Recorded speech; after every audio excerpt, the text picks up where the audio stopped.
Chapter 28. Sacred Divine Waves of Upanishads. 1.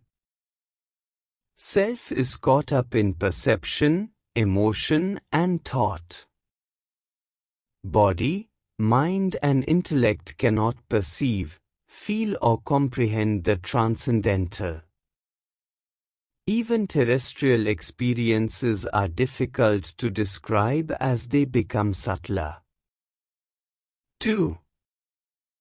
There are 5 activities of pranas, namely perception, excretion, digestion, circulation and thought absorption. 3. One cannot feel God with mind and nor conceive Him by intellect. Brahman transcends the known and the unknown. He beyond all that is known and all that is unknown. 4.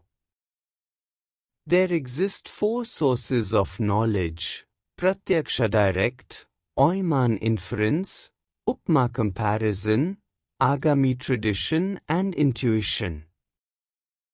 5. The main purpose of idol worship is to grow out of it, to leave it in due course. 6. Conscious is subject and not the object. Organs of perception can perceive the sense objects but not the consciousness, which illumine them. For this, attention must be shifted from the object of perception to the subject perceiving.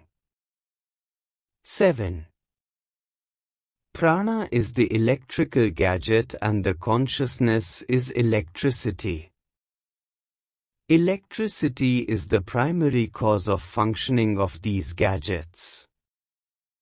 None of them can function without electricity. The consciousness sustains by itself. 8. The self is not something that is felt or known or experienced. It is being. You become the self just as dreamer becomes the maker. 9. One has to leave mind and intellect before entering the premises of abode of God, as one has to remove the shoes before entering to the temple. Since self lies beyond the realms of known and unknown. 10.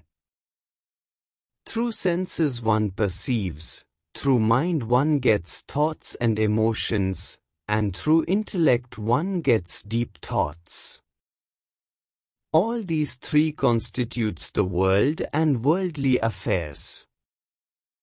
11. Self-realized man has disinterested interest and dispassionate passion towards the world's affairs. On the contrary, the less evolved is more attached to the world.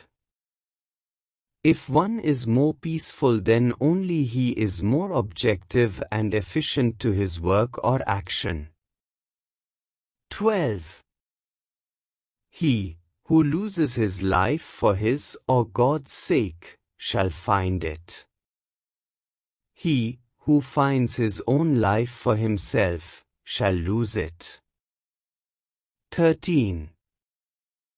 After acquiring the knowledge of the scriptures and exhausting the bulk of vasanas, desires, the seeker has to practice concentration and meditation. And wait for silence for the ultimate experience. In the moment of absolute silence, the seeker gains enlightenment. The gap between efforts and enlightenment is the wait-age passion of the seeker. In fact, spiritual pursuit does not commence until one is freed from viciousness. 14. True worship is subjective by mind and intellect, but other types of worship by sense organs of action and perception are objective. Idol worship is Saguna Upasana, whereas Nirguna Upasana is formless worship, which is the highest. Pure light is not visible. Only scattered light is visible. Similarly, unknown Brahman is known through the expressions of the knowledge in the world. 15. For virtuous, the voice is low and clear. It takes one to the right path. For the vicious, the cloud of desires renders the voice faint and feeble. One must know that the world emerges from Brahman, exists in it and merges into it. Brahman is the substratum and substance of the world. The body, mind and intellect are ever changing, so the perception, emotion and thought. For recognizing the changes, there must be a changeless substance. As moving trains needs immovable rails, so changeless, immovable Brahman is belonged and recognized by changing world. Brahman is like sunlight. It is everywhere but does not move. Only conditional Brahman, that is Maya or illusion, moves but not the unconditional. 16. By renouncing this material world, one can enjoy peace and bliss of the underlying reality. Renunciation is possible when one escalates to a higher position. One cannot detach if he is not attached to something higher. 17. Mind is like a fire. It will consume any amount of fuel and is always ready for more. Only when mental desires are minimal, reaction is feeble. Furthermore, selfless actions performed in a spirit of service and sacrifice do not stain the personality with vasanas and desires. Cycles of action or reaction will not end unless desires are exhausted. 18. It is obvious that no pole volute can cross the bar without the help of pole. Ironically, no pole volute can cross the bar with the pole. So, all paths need to leave the support of practices for achieving the final goal. Any practice belongs to the world only. It will purify the mind. Practice has to be left as one succeeds to uplift him. Only purified mind can meditate. 19. The practitioner following the spiritual path, if falls, he plunges himself into thick blinding darkness, even much greater than that into which a materialistic man plunges, if falls. 20. Basically, there are 4 different ways of getting knowledge: direct perception by senses, inference, that is by indirect ways, like fire and smoke, comparison using various similes and metaphors, traditional, that is knowledge by saints and sages. 21. Jivan Mukta means spiritual enlightenment in one's life, whereas Videha Mukta believes that enlightenment comes only after one cast away the physical body. The total extinction of the individuality is known as Mahasamadhi. 22. Prarabdha is a part of Sanchita, that is reserve of virtues and vasanas. And consciousness functions as a self in all beings. 23. God has 5 attributes: omnipresence, valor, fame, affluence, knowledge, and detachment. And qualities of devotees are vivek or discrimination, vairagya or dispassion, shatsampatti, calmness, self-control, self-withdrawal, endurance, faith, tranquility, and mumukshutva, desire for self-realization. 24. Heaven and hell are not geographical places but mere mental states. The state of ecstasy is like heaven and state of agitation being hell. One attains ultimate enlightenment under totally desireless state with no agitation in mind at all. 25. Unmanifested hidden fire manifests in a piece of wood. The fire, when generated or manifested, consumes the wood. This unmanifested fire in the wood represents the self.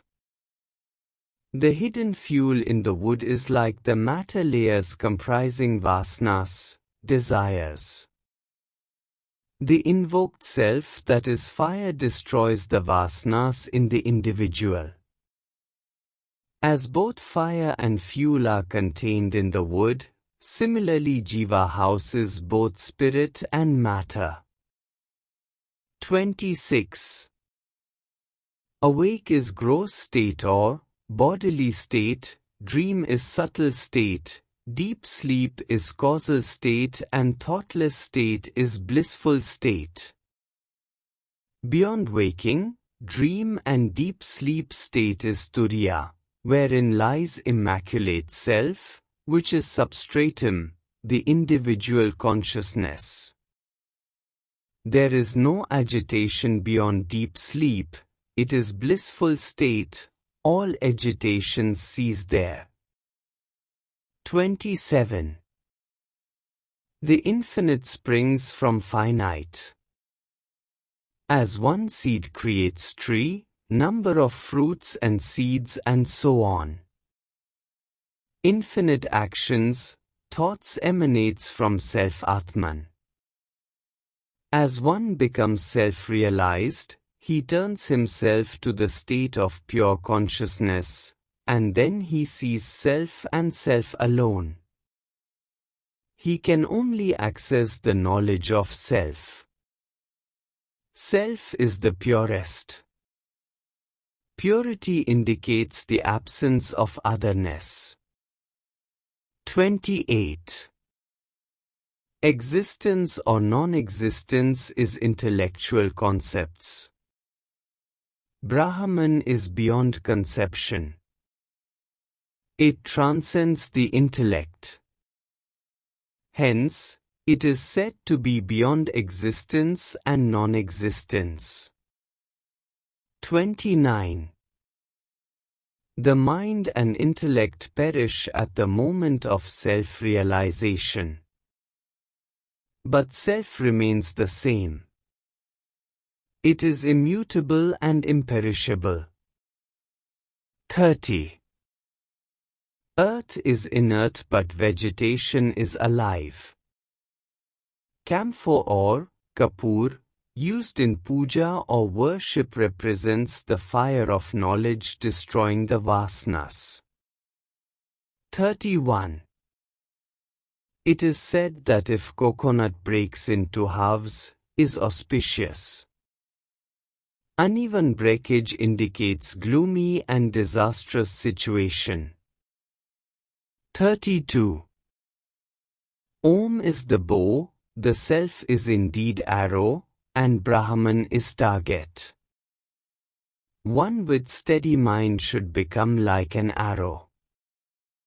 The more bow is pulled and arrow is sharp, it can penetrate easily and can merge with Brahman. This all means that there should be perfection in spiritual practices or efforts to penetrate and to achieve desired goals. 33. As dreamer can awake, so the seeker can become Brahman but cannot perceive, cannot feel and cannot comprehend Brahman. 34. Meditation is the art of focusing mind on Supreme, and finally, at the peak of meditation, the seeker drops the final effort and plunges into silence. It is like a river merging with the ocean, then it is like cessation of even efforts. It becomes similar to a pole, which is used to climb at a height and finally to drop it to jump to the other side. And that is the side of enlightenment.